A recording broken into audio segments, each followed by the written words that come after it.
Driving, got a little bored. God put something on my chest, something I want to address. I was talking to a parent the other day, and it was after when their team had won, and they said that they were upset. They were upset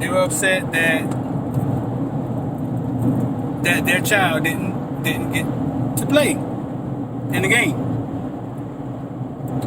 So they say, so I was like, so how did he handle this? He was like, so I called the coach that night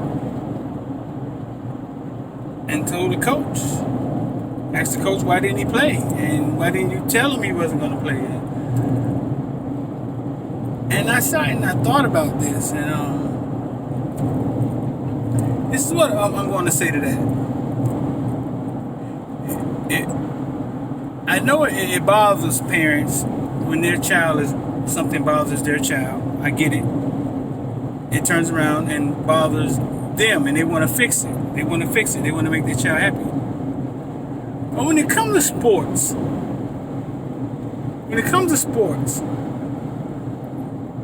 that dynamic is kind of different.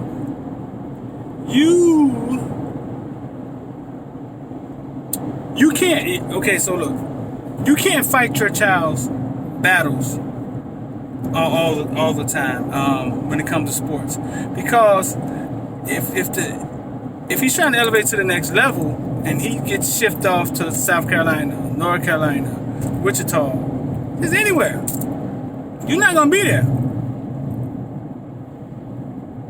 You can't help him. So why create? So my question is, why create a habit that can't keep going? Once he make it to the next level, he goes off to college. He's going to be somewhere in the city by himself, fending for himself. No longer can lean on dad to fuss coach out. No longer lean on mom to do whatever she got to do with coach to get him playing time. It's on him. It's on him. Okay, man. Yeah, man. The glass is off on this one. So yeah, I mean, that's my thing. See, there's a few issues wrong with that system, because a lot of times a coach isn't going to tell you the truth. I mean, you come to him and say, "Why my kid ain't play?" He's going to give you some political answer like, "Hey, the kid in front of him is a senior," or a lot of times he's not going to tell you the truth. He don't want to offend the parent. But I put it this way. Every team has a star, 2 or 3 stars on their team. And they're going to play. A lot of times in youth football, they're going to play both sides of the ball. In high school, they're really, really good. They'll play both sides of the ball. But they play. And coach will hold up the bus for them if they wasn't there. They're getting in the game. So most of the time, the underlying reason your child isn't playing is because at that point, he isn't good enough. At that point, he hasn't forced coach to put him in the game. Because coaches want to win. I mean, rarely there are situations where coaches holding a grudge against a kid. I heard a lot of that was going on when Randy Shannon was at UM. Hearsay. Coaches want to win. So for the most part, when your son isn't getting in the game, or your daughter isn't getting in the game because she's not good enough, or she's not doing something, or they just don't trust her or trust him. They just don't trust him. Period. Point blank. Because you could think about a few names on the team that's going to play. They're going to play. They're going to get their carries. They're going to get their passes. They're going to get their touches. They're going to play every game. Coach ain't going nowhere without them. The lesson you should teach your kid is force coach to put you in the game. Work so hard when nobody's looking. Stay late to practice. Go hard in practice. Run hard. Go so hard to where coach has to put you in the game. And when you get in the game, make sure you stay in the game. That should be the lesson. It shouldn't be you shouldn't be running to fight all his battles. That's not helping anybody. Because that's going to stop. That faucet's going to turn off. Then he's going to have to fight his battles on his own. And now he's 19 years old. Never had to fight. Because mama always went back to the coach. call the coach. Daddy always went to the coach, threatened the coach, catch him in the car with a bat, say you're going to beat him up and put something. Listen, the lesson you should be teaching your son is, or your daughter, or whoever the athlete is. What are you doing to get in the game? What could you do to get in the game?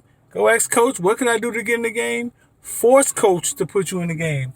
Be so good, go so hard in practice, stay so many hours, force coach to put you in the game. Got a quick story.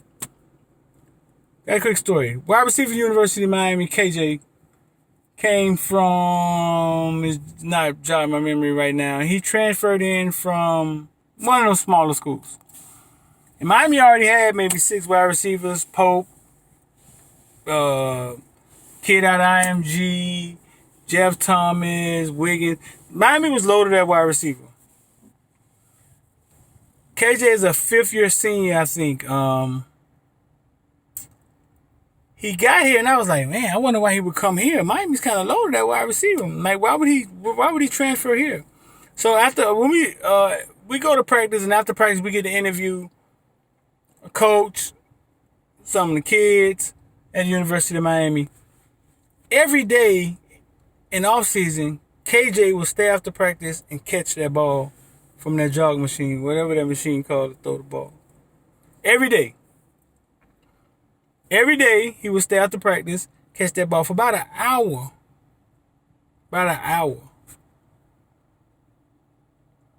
Think about this. The wide receivers on the team, they've been there. Some of them 2 years, some of them 3 years, some of them, they've been there. He come out of nowhere, 5th-year senior, not a huge kid, and all he showed coach was, hey, look over here. I want it. You could trust me. He started. He had a huge year this year.